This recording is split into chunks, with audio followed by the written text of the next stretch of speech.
تو نمیتونی گفته که آوازی من خوبه، محمد جانم نمیتونه بگه که آوازی من خوبه. من مستم و من مستی دو چشمای پریشانم عزیزم از عشقت. قرتو نکنه که شیردل آواز من هم ای آوازی تده خوبه هم ای آوازی نفیسه ده. عشق کجا کنه شود تو نشدن تو من، عشق کجا کنه شود. پدر جان کانال بگیری بگی، نگیری میفروشم شا. هر شب زی غمت ناله کنم تا کی، دل را زی غمت پاره کنم تا کی. پشیمون میشه؟ نه پشیمون نمیشه. باور که پشیمون میشه. سلام علیکم دوستای عزیز، مخلصای مهربان، برادرای عزیز. این برنامه که تماشا میکنین اولین برنامه هست که انا همین برنامه را انا شیردل جان ایده شای فکر شای. برادرای عزیز این برنامه دیگه برنامه با کلی فرق میکنه. تا آخر تماشا کنین، استراحت کنین. شروع میکنیم. ای محمد جان مدعی یکم سرود میخونی بعد صحبت میکنیم. نگو دیگر قصه عشق کهن، عشق کجا کنه شود تو نشدن تو من، عشق کجا کنه شود تو نشدن تو من. نگو دیگر قصه عشق کهن، عشق کجا کنه شود تو نشدن تو من، عشق کجا کنه شود تو نشدن تو من. دوستای عزیزی ما آواز محمد جان گوش کردین؟ آوازی بها میتین. شیردل میخونه بعد نفیسه میخونه. التماس حقیقت بگین که آواز کدامش خوبتره. شیردل جان پدر جان پیش از سرود خوندن یه التماس یک خواهش دارم شما. بگو. وقتی که این برنامه میبره نام کانال شیردل نعیم جان و نعیم جان سیدعلی باشه. چی با؟ برای که همه مخلصا میدونن، شما میدونین 3 سال شده این کانال دست اومده. باور کنین چه خیلی که شما پیشروی میکنین، چه خیلی که شما ایده دارین. ما خیلی نتونستم. همه میدونن که چند بار فروش موندم، شد 2-3 بار شما رو زورا کردم که پدر جان بگیرین سایت بگیرین. ما نتونستم استفادهش بردن نگرفتینش. در همه برنامه خواهش میکنم از شما که همین کانال بگیرین. پشیمون میشه؟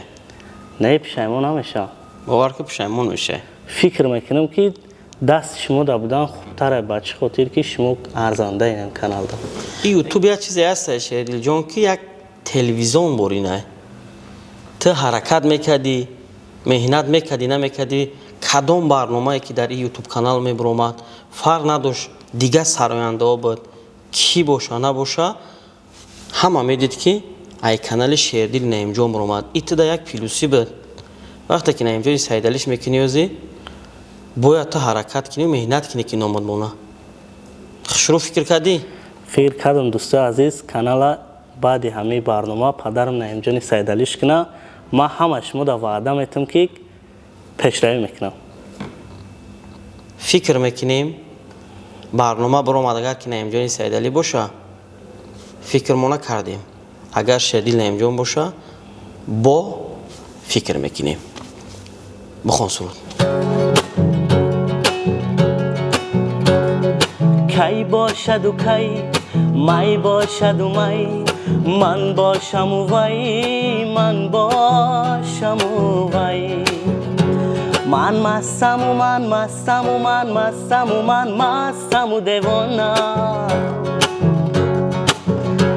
من مستم و من مستی دو چشمای پریشانم عزیزم از عشقت، عزیزم از عشقت.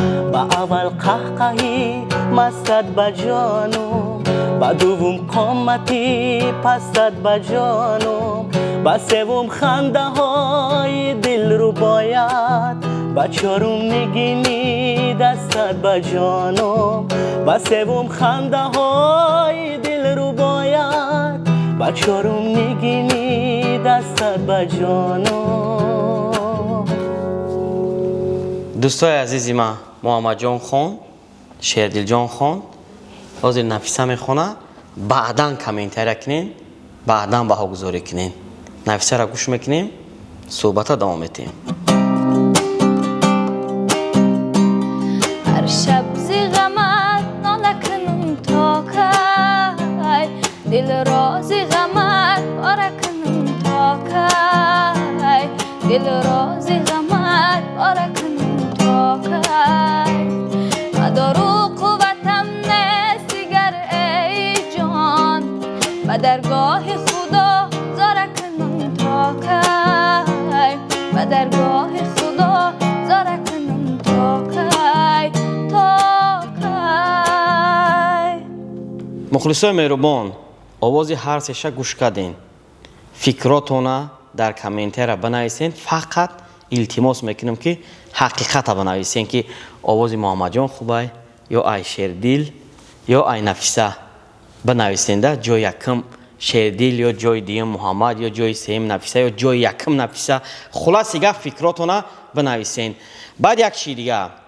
روزهای نزدیک سرود کلیپی نوی نفیسه پیشکش شما میگرده سرود خوش رو تیار که خب استاد کوشش میکنم خوش رو میخوانم چی میکنم پیشکش میخواستم میگردم انشالله محمد جان چیال داری؟ شکرانه الله رحمت دلا و دکمنت آوردی دو مکتب موندی؟